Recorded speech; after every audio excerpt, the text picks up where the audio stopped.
Hello everyone, it is Veronica, your critical fangirl, and this week, am going to try something new today. Rather than review a movie like The Fall Guy, which I saw, I instead am going to talk about the comics that I got at Free Comic Book Day. But this time, I am going to do something a little bit different.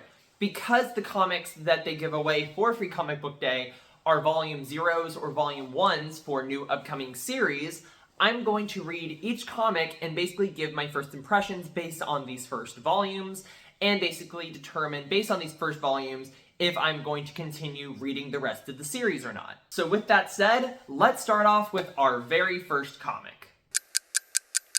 Okay, so I just got done reading our first comic of the day, which is Dying Inside. Now, before I continue forward with this book, a massive trigger warning for these subjects. This is a very heavy story about depression, and if these subjects ever trigger you, then I would probably recommend skipping this.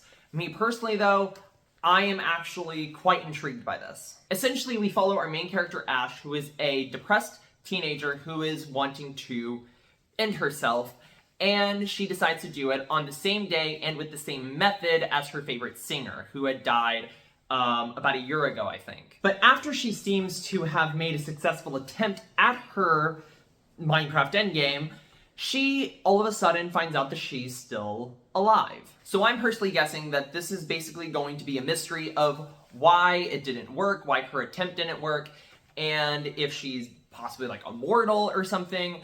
And I am honestly very intrigued, and I cannot wait for the full graphic novel for this to come out. The only real flaw I really have with this book, to be honest, is just that the main character is a little shitposty, and with that plus the serious subject matter, I'm personally not exactly sure how that exactly is going to fit, especially since she spends almost the whole part of this volume breaking the fourth wall and narrating to the audience. So I'm really hoping that it doesn't end up being tonally conflicting, and I hope for the best that this is actually going to be a very good story and is basically going to succeed at what Wonder Egg Priority got wrong. And now, on to the next book.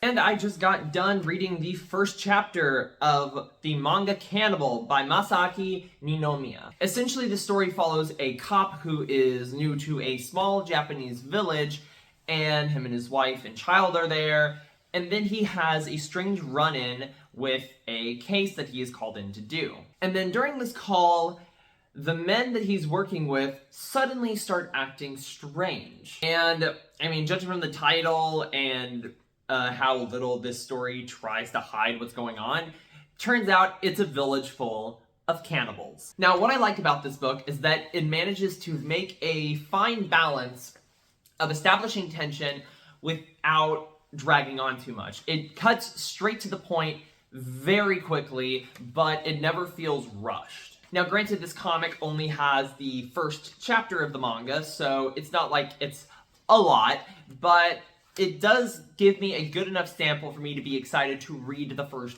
volume.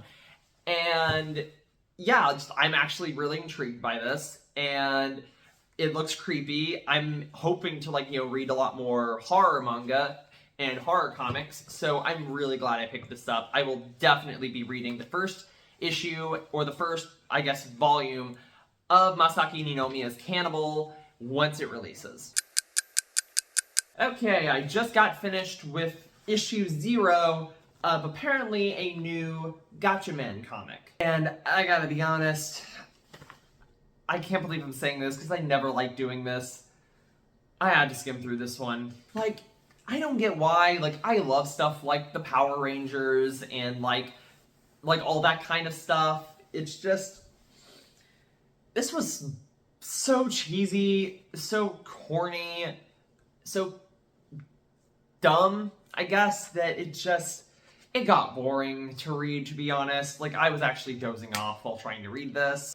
No disrespect to the authors, the artists, they did try, but it just isn't for me. I guess Gatchaman's just not for me. Gatchaman Crowds, on the other hand, that does actually look amazing.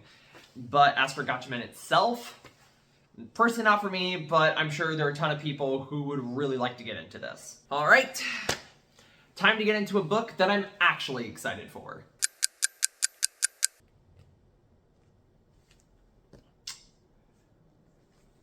What the fuck did I just read? I feel like a big part of this book was basically knowing, like, stuff about Archie comics and Archie horror beforehand, before reading this, and I don't know how to feel about this.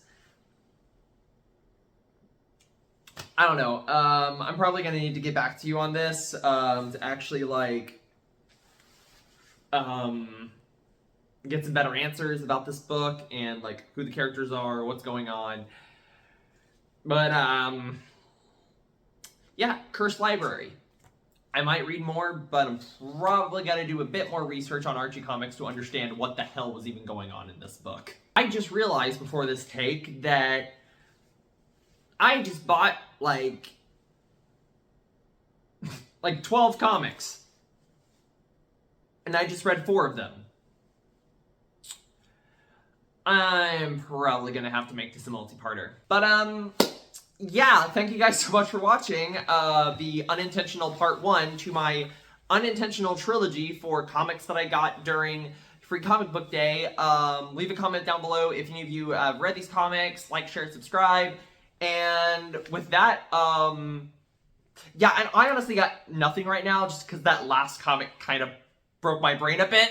But either way, thank you all for watching, and I will see you guys next time. This is your Critical Fangirl, signing off. Peace.